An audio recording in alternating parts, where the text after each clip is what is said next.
पिछले एपिसोड में हमने देखा कि जब परी गुस्से में युवराज को बोलती है, तुम खुद को समझते क्या हो? एक तो तुम निर्दोष लोगों को मारते हो, ऊपर से खुद को कहीं के बादशाह समझते हो जो हर किसी को ऑर्डर देते फिरोगे। युवराज जानता था कि वो अगर इससे प्यार से काम नहीं लेगा तो वो इसका जीना हराम कर देगी।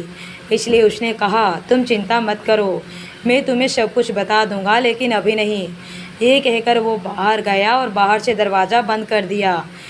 परी ने जब ये देखा कि युवराज ने बाहर से दरवाज़ा बंद कर दिया है तो उसने गुस्से में चिल्लाते हुए कहा, तुमने मुझे लॉक कर दिया है, पागल इंसान, मैं तुम्हें नहीं छोड़ूंगी।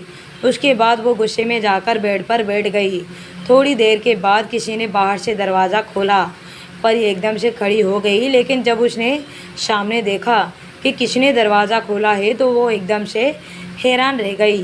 परी ने विराज को ऊपर से नीचे तक देखते हुए कहा, तुम यहाँ क्यों आए हो? अगर तुम्हें यहाँ किसी ने देख लिया तो तुम्हें फिर से डांट पड़ेगी, परी ने कहा। लेकिन विराज ने उसकी बात को कोई जवाब नहीं दिया और आकर बेड पर बैठ गया। उसने धीरे से कहा, नहीं, वो डांटते नहीं, बस समझाते हैं। विराज ने कहा तो परी का दिल पसीज गया। उसने प्यार से विराज के चेहरे पर हाथ फेरते हुए कहा, तुम बहुत ही अच्छे बच्चे हो। परी ने कहा तो विराज खुश हो गया। वो मंद मंद मुस्कुराने लगा।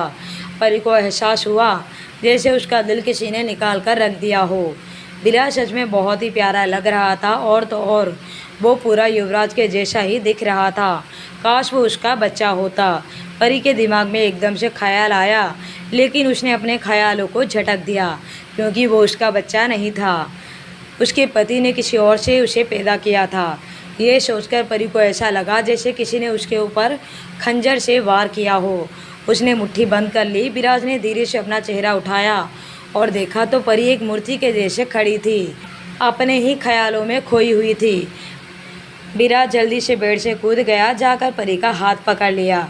परी ख्यालों से बाहर आई। उसने विराज की तरफ देखा तो उसके चेहरे पर खुद ब खुद मुस्कुराहट आ गई। पता नहीं क्यों पर उसके चेहरे को देखकर परी के चेहरे पर अपने आप ही मुस्कान आ जाती थी। उसे देखकर उसे नफरत नहीं बल्कि और भी ज़्यादा प्यार आता था। परी ने नीचे झुककर उसे ऊपर उठाया और अपने सीने से लगा दिया। उसके गाल पर किस किया। उसका चेहरा और भी ज़्यादा लाल हो गया। वो शर्माने लगा तो परी की हंसी छूट गई। तभी किसी ने विराज को जल्दी से परी की गोद से छीन लिया। युवराज ने गुस्से में कहा, तुम यहाँ क्या कर रहे हो? इस बार परी ने जवाब दिया, तुम इससे क्या चाहते हो? क्या ये भी तुम्हारे इशारों पर चले? ये एक मासूम बच्चा है, तुम इसके ऊपर इस तरह से पाबंदियाँ नहीं लगा सकते, परी ने कहा। युवराज ने कहा, ये मेरा बेटा है, इसलिए मैं चाहे जितनी भी पाबंदियाँ इसके ऊपर लगा सकता हूँ, तुम्हारे बोलने का कोई हक नहीं बनता। युवराज की बातें परी को इतनी कठोर लगी कि उसकी आंखों में आंसू आ गए। वो रोने लगी, लेकिन उसके आंसू युवराज देख पाता। उससे पहले ही वो विराज को लेकर वहाँ से जा चुका था। उसने फिर से बाहर से दरवाज़ा बंद कर दिया। विराज को लेकर अपने कमरे में चला गया। उसने विराज को बेड पर रखा और फिर पूछा, तुम फिर से उसके पास चले गए? तुम क्यों हर बार उसके पास चले जाते हो? नहीं है वो तुम्हारी माँ। ये कहकर वो उसके पास बेड पर बैठ गया। युवराज को देखकर विराज को डर नहीं लगा, बल्कि वो युवराज की गोद में बैठ गया और उससे चिपकते हुए बोला, मुझे नींद आ रही है, मैं यहीं सोना चाहता हूँ। अगर आपने मुझे आपके कमरे से बाहर निकालने की हिम्मत की तो मैं दोबारा से मम्मा के पास चला जाऊँगा। मुझे उनके पास बहुत अच्छा लगता है। युवराज को आज पहली बार एहसास हुआ जैसे उसे किसी ने बांध दिया हो। वो लाचार महसूस कर रहा था। उसने फिर आगे कुछ नहीं कहा। जो भी हो, वो उसी का बेटा है। वो इस तरह से उसे बहला फुसला नहीं सकता था।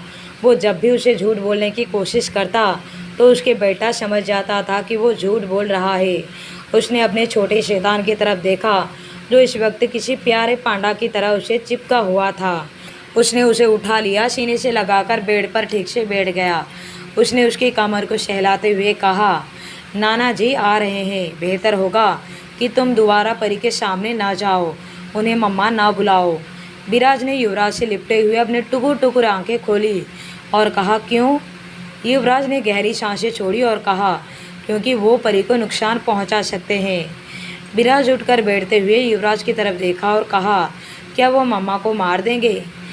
युवराज ने तुरंत कहा, नहीं, मैं उसे कुछ नहीं होने दूंगा। उसकी बातें सुनकर विराज के चेहरे पर मुस्कुराहट आ गई। युवराज ने उसके सिर पर हाथ फेरा और कहा, चलो मैं तुम्हें तुम्हारे कमरे में छोड़ देता हूँ, तुम वहीं सो जाना। लेकिन फिर विराज ने तुरंत अपनी गर्दन ना में हिलाते हुए कहा, अगर आपने ऐसा किया तो मैं अपने मम्मा के पास चला जाऊँगा। युवराज उसके पास ही बैठा रहा। उसने फिर विराज को सुला दिया और फिर उठकर परी को देखने के लिए निकल गया। लेकिन जैसे ही वो बाहर आया, एक नौकर उसके पास दौड़ते हुए आकर बोला, बड़े मास्टर आ चुके हैं। युवराज ने जैसे ही उस नौकर की बात सुनी, उसके चेहरे पर एक शिकन आ गई। वो परी के कमरे में ना जाकर दूसरी तरफ बढ़ गया जहाँ से वो नौकर आया था। वो जब युवराज बाहर आ गया तो उसने अपने सामने एक बूढ़े आदमी को देखा जो किसी लड़की का हाथ पकड़कर आ रहा था। वो लड़की 23-24 साल की नौजवान और खूबसूरत थी।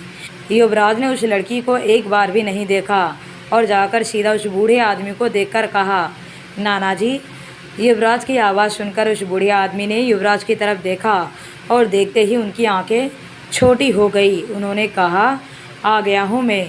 अब तुम ये तो नहीं सोच रहे हो कि मैं समंदर में डूबकर मर जाता तो ठीक होता? युवराज ने सख्त आवाज़ में कहा, नहीं, ये ख्याल अभी तक मेरे दिमाग में नहीं आया था। उसकी बात सुनकर उसके नाना थोड़े नाराज़ हुए और बोले, इस बार तुम मुंबई नहीं जाओगे जब तक तुम सिमर से शादी नहीं कर लेते। युवराज ने एक नज़र अपने नाना के बगल में खड़ी उस लड़की को देखा और कहा, मेरी शादी हो चुकी है। युवराज के नाना ने थोड़ी ऊंची आवाज़ में कहा, पहले तुम्हारी माँ ने हमारे खिलाफ जाकर एक बाहर के लड़के से शादी कर ली। इसका अंजाम तुम जानते हो क्या हुआ। मैंने उसे पहले ही कहा था कि अपनी परिवार की मान्यता के खिलाफ न जाए। देखो क्या हो गया। अब तुमने भी उसके नक्शे कदम पर चलना शुरू कर दिया है। बाहर की लड़की से शादी कर ली। युवराज की आंखें सिकुड़ गई। वो बोला, शायद आप भूल रहे हैं कि मेरा एक बेटा भी है उसे, और आपने ही कहा था कि अगर मैं आपको आपका वारिस दे देता हूँ तो आप मुझे किसी और से शादी करने के लिए फोर्स नहीं करेंगे। लगता है उम्र के साथ आपकी याददाश्त कमज़ोर हो गई है। युवराज के नाना झेम गए। उसने कुछ सोचते हुए कहा, बेशक मैं तुमसे बारिश की मांग की थी, लेकिन ये बिल्कुल भी नहीं चाहा था कि तुम किसी और औरत के साथ करो। लेकिन अब जो हो गया वो हो गया। अब मैं चाहता हूँ कि तुम सिमर से शादी कर लो। और वैसे भी तुम सिमर को धोखा दिया है तुमने, क्योंकि तुम्हारी शादी तो तुम्हारी पैदा होते ही मैंने इसके साथ तय कर दिया था। अब इस बेचारी को देखो। जब तुम्हारे बारे में इसे पता चला तो ये मेरे साथ यहाँ आई है तुमसे मिलने। देखो इसको कितना प्यार करती है तुमसे। अगर तुम ऐसे शादी कर लोगे तो मेरे पोते विराज को भी उसकी माँ मिल जाएगी। उसे भी तो माँ की ज़रूरत है। इसलिए तो मैं तुम्हें सिमर से शादी करने के लिए कह रहा हूँ।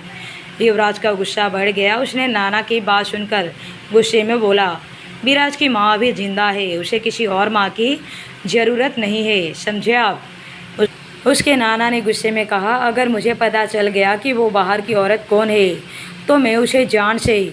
वो इतना बोल ही पाए थे कि युवराज ने दांत पीसते हुए कहा, एक और शब्द नहीं।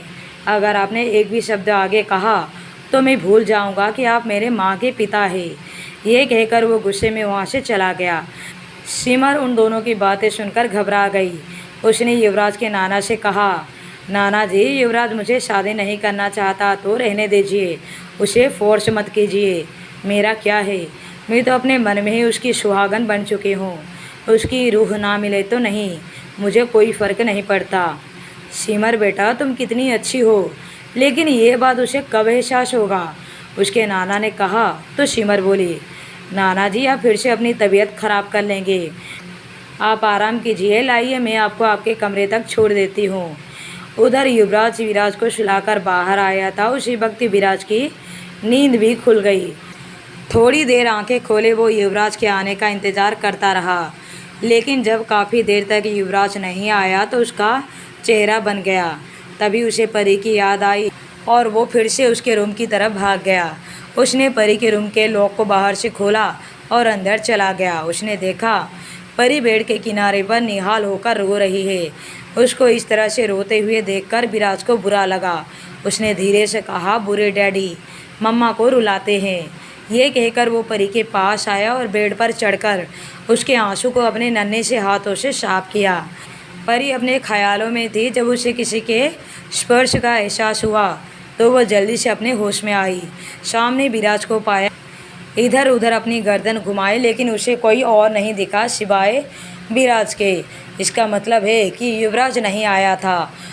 उसे अचानक से एहसास हुआ कि युवराज का उसके प्रति रवैया बहुत बदल सा गया है। उसने फिर युवराज की तरफ देखा और उसके चेहरे पर हाथ फेरते हुए कहा, तुम फिर से यहाँ आ गए? तुम नहीं जानते कि तुम्हें फिर से डांट पड़ेगी। युवराज ने प्यार से परी के गालों पर आए आंसू को दोबारा से साफ किया। परी को उसका ऐसा करना बहुत अच्छा लग रहा था। उसे देखते ही पता नहीं क्यों उसके चेहरे पर एक मुस्कुराहट आ जाती थी। परी ने उसे अपनी गोद में बिठा लिया, उसके गाल पर किस कर दिया। तभी विराज का चेहरा फिर से लाल हो गया। परी ने उसे खुद के गले लगा लिया और उसकी आंखें नम हो गई। उसे महसूस हुआ कि जैसे अहाना और अयान को उसने अपने गले से लगाया हुआ है। आज उसे अपने बच्चों की बहुत याद आ रही थी। पता नहीं क्या होता अगर उसके पास विराज ना होता तो। परी को शांति महसूस हुई। उसने धीरे से अपनी आंखें खोली लेकिन तभी उसे किसी के ज़ोर से चिल्लाने की आवाज़ आई। परी ने विराज से पूछा, ये तो युवराज की आवाज़ लग रही है। फिर वो दोनों जल्दी से खिड़की के पास चले गए। परी ने खिड़की खोलकर नीचे की तरफ देखा जहाँ उसे 3 लोग खड़े दिखाई दिए। युवराज, एक बूढ़ा आदमी, और जब उसकी नज़र सिमर पर गई तो उसकी आंखें छोटी हो गई। उसके दिमाग में बस एक ही ख्याल आया कि यही होगी विराज की माँ। उसका ख्याल उसका दिल चीरने के लिए काफ़ी था। उसने धीरे से कहा, तभी मुझे युवराज यहाँ कमरे में बंद करके गया है ताकि मैं उसके और उसकी मासूका के बीच कोई खलेल ना डाल सकूँ। युवराज राठौड़, देखो अब मैं तुम्हारे साथ क्या करती हूँ। परी के कानों में गुस्से के कारण धुआं निकलने लगा था। खिड़की ऊपर होने की वजह से विराज को कुछ भी नहीं दिखाई दे रहा था। उसने उछलते हुए कहा, मुझे भी देखना है, कौन है वहाँ। विराज की आवाज़ सुनकर परी ने उसकी तरफ देखा, फिर नीचे खड़ी सिमर को। परी को ऐसा नहीं लगा जैसे विराज बिल्कुल भी इस औरत पर गई हो, लेकिन जो भी हो वो उसकी माँ थी, जो परी को अंदर तक हिलाने के लिए काफ़ी था। परी ने विराज को उठाया नहीं बल्कि उसे बोली, बेटा अब तुम जाओ सोने, बहुत रात हो चुकी है और अगर तुम्हारे पापा ने तुम्हें यहाँ देख लिया तो वो तुम पर गुस्सा करेंगे। परी ने उसका हाथ पकड़ा और कहा, चलो मैं तुम्हें तुम्हारे कमरे तक छोड़ देती हूँ। उसकी बात सुनकर विराज खुश हो गया। जाने से पहले परी ने दोबारा से नीचे देखा लेकिन वहाँ कोई नहीं था। दूसरी तरफ युवराज गुस्से में अपने रूम में आया, लेकिन जब उसे अपने बेड पर विराज को नहीं देखा तो उसने मन ही मन कहा, अब ये शैतान कहाँ चला गया। परी जब विराज को उसके कमरे में सुलाकर बाहर आई तो उसकी नज़र सिमर पर गई। उसने सिमर को युवराज के रूम की तरफ जाते हुए देखा। गुस्से में उसकी मुट्ठी बंद हो गई। वो उसके पीछे पीछे जाने लगी। सिमर सीधा युवराज के रूम में आई। उसने दरवाज़ा अंदर से बंद कर दिया ताकि वो युवराज से आराम से बात कर सके। दरवाज़ा बंद होने के आवाज़ से युवराज को लगा जैसे विराज आ गया। वो जैसे ही पीछे मुड़ा तो सामने खड़े सिमर को देखा और उसके एक्सप्रेशन एकदम से सख्त हो गए। उसने सख्त लहजे में कहा, तुम यहाँ क्या कर रही हो। फिर उसकी नज़र बंद दरवाजे पर गई तो उसका गुस्सा और भी ज़्यादा बढ़ गया। उसे एकदम से परी का ख्याल आया। उसने खुद का आभार माना कि उसने उसे रूम में बंद करके रखा है, नहीं तो पता नहीं वो इस तरह से सिमर को उसके साथ बंद कमरे में देखती तो पता नहीं क्या करती। उसने गुस्से में फिर से सिमर से कहा, तुम्हारी हिम्मत भी कैसे हुई यहाँ आने की। युवराज का गुस्सा देखकर सिमर डर गई। उसने डरते हुए कहा, मैं वो। उसके मुंह से कुछ भी निकलने को ही नहीं हो रहा था क्योंकि वो जानती थी कि युवराज का गुस्सा कितना ज़्यादा बुरा है। युवराज ने उसे खामोश देखकर और भी ज़्यादा चिढ़ गया, लेकिन इससे पहले कि वो कुछ बोल पाता खिड़की के टूटने की ज़ोरदार आवाज़ सुनाई दी। कांच के टुकड़े अंदर की तरफ नीचे ज़मीन पर गिर गए।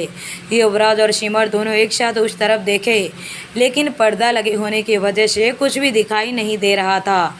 ये काम किसने किया होगा। युवराज जल्दी से खिड़की के पास आया, पर्दा हटाने लगा। सिमर ने डरते हुए कहा, युवराज संभल के। युवराज ने पर्दा हटाया तो उस और परी को गुस्से में खड़ा हुआ देखा, जो उसे ही गुस्से से घूर रही थी। युवराज की आंखें सिकुड़ गई। शिमर भी वहां पहुंची तो जब उसने परी को देखा, उसने कहा, कौन हो तुम और ये क्या हरकतें कर रही हो?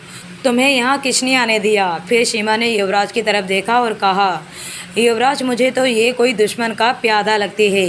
तुम जल्दी से इसे गिरफ्तार करवाओ। युवराज ने कुछ नहीं कहा। उसकी नज़र बस परी के ऊपर थी। परी ने जैसे ही शिमर की बात सुनी, उसका गुस्सा और भी ज़्यादा बढ़ गया। उसने गुस्से में पहले तो युवराज को देखा, फिर शिमर को। वो जल्दी से खिड़की को ऊपर चढ़ गई। वो अंदर की तरफ कूदने ही वाली थी कि तभी युवराज ने जल्दी से आगे बढ़कर उसे अपनी गोद में उठा लिया, नहीं तो उसके पैरों में कांच चुभ जाता। उसने गुस्से में कहा, ये क्या कर रही हो तुम? परी को इस वक्त इतना गुस्सा आ रहा था कि वो युवराज को जान से ही मार देना चाहती थी। वो युवराज की बाहों में थी, छटपटा रही थी। युवराज ने उसे ले जाकर बेड पर रख दिया और कहा, तुम बाहर कैसे आई? परी ने चिढ़ते हुए जवाब दिया, क्यों? मैंने तुम्हारे खूबसूरत मोमेंट ख़राब कर दिए ना? उसके बाद उसने गुस्से में शिमर को देखा। युवराज ने कहा, ऐसा कुछ भी नहीं है जैसा तुम सोच रही हो। परी ने व्यंग भरी मुस्कान दी और कहा, ये तुम कह रहे हो जिसने अपनी पहली पत्नी को तलाक दिए बिना किसी और से बच्चा भी कर लिया। युवराज ने गहरी सांस ली और परी की बातों को इग्नोर करके शिमर से कहा, तुम जाओ यहाँ से और नाना जी को इस बारे में कुछ भी मत कहना। शिमर अपने सामने का नज़ारा देखकर काफ़ी ज़्यादा हैरान थी। आज तक उसने कभी इतने प्यार से युवराज को किसी औरत के साथ बात करते हुए नहीं देखा था। और तो और उसने आज उसके सामने एक औरत को अपने गोद में उठाए हुए देखा, जिसकी उसने सपने में भी कभी कल्पना नहीं की थी। लेकिन जब परी ने पत्नी वाली बात कही तो कहीं ना कहीं उसे भी समझ में आ गई कि यही युवराज की पत्नी हो सकती है। लेकिन ये सिर्फ एक अनुमान था। वो कहीं ना कहीं ये भी चाहती थी कि उसका ये अनुमान गलत निकले। वो उन दोनों को छोड़कर जाना तो नहीं चाहती थी, लेकिन युवराज की आवाज़ सुनकर उसकी तरफ उसने देखा, जैसे वो उसे कुछ पूछना चाह रही हो, लेकिन उसकी हिम्मत ही नहीं हुई। युवराज की कठोर नज़रों को खुद के ऊपर महसूस करके वो घबरा गई। न चाहते हुए भी उसे वहाँ से जाना पड़ा। उसे इस तरह से बिना शिकायत करके जाते हुए देखकर परी का मुंह खुला का खुला रह गया। परी तो पूरी तरह से तैयार होकर आई थी लड़ाई करने के लिए, लेकिन यहाँ सब कुछ उल्टा हो रहा था। जो कुछ उसने सोचा था वो बहुत ही धीरे से बोली, ये तो इतनी आसानी से चली गई। कहीं मैंने किसी गलत औरत को युवराज की वाइफ तो नहीं समझ लिया? उसने फिर युवराज को देखा, जो डोर बंद के उसकी तरफ बढ़ रहा था। परी खड़ी हुई, लेकिन इससे पहले कि वो कुछ और कहे या करे, युवराज ने वापस उसे बेड पर धकेल दिया और उसके ऊपर आ गया। उसने अपना सर परी के गले में दफन कर दिया और धीरे से कहा, परी, मुझे नींद आ रही है, मैं काफ़ी दिन से सोया नहीं हूँ। उसने इतना कहा ही था कि परी का दिल जोरों से धड़कने लगा। वो उसकी आंखों को देखकर ही बता सकती थी कि वो काफ़ी दिनों से सोया नहीं है। उसके हाथ खुद ब खुद उसके सिर पर चले गए। वो अनजाने में ही उसके सिर को सहलाने लगी, लेकिन तभी उसने अपने हाथ रोक दिए। उसे कुछ याद आया कि वो ये क्या कर रही है, वो उसकी फ़िक्र क्यों कर रही है।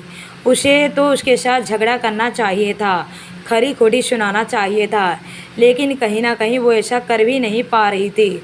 उसने अपनी आंखें बंद कर ली और कहा, युवराज, मेरे पर से हटो। युवराज ने कुछ नहीं कहा और उसके हाथ पकड़कर खुद के सिर के पीछे रखा और कहा, तुम रुक क्यों गई? युवराज ने कहा तो परी बोली, युवराज उठो, तुम, मैं कुछ नहीं कर रही। तुम अपनी माशूका को बुलाओ, वो तुम्हें आकर सुलाएगी। युवराज ने कहा, वो मेरी कोई भी नहीं है। वो तुम्हारी कोई नहीं है तो तुम दोनों यहाँ बंद कमरे में क्या कर रहे थे? परी ने गुस्से में कहा। वो जान गई थी कि युवराज के लिए उस औरत का कोई वैल्यू नहीं है, वरना वो उसे इस तरह से बेइज्जत करके कमरे से बाहर जाने के लिए नहीं कहता। लेकिन उसके अंदर की जलन की भावना उसे गुस्सा करने के लिए मजबूर कर रही थी। युवराज ने अपनी गर्दन ऊपर उठाया, परी का गाल पकड़ लिया और बिना देरी किए उसने परी को किस कर दिया, जैसे वो किसी नाजुक कली को किस कर रहा हो। परी के हाथ उसके कंधे पर आ गए। युवराज ने काफ़ी देर तक किस करने के बाद उसके बाद उसने फिर से अपना चेहरा उसकी गर्दन में छुपा लिया और कहा, हिलना मत। परी बस किसी कठपुतली की तरह वहाँ पड़ी रही। युवराज की सांस कुछ ही देर में भारी हो गई। परी को पता लग चुका था कि वो सो गया है। युवराज के चेहरे पर एक अलग ही सुकून था। सोते हुए परी भी नहीं हिली, उसने भी इसी तरह से अपनी आंखें बंद कर ली। अब आगे की कहानी सुनने के लिए बने रहिए माय डेंजरस लवर पर।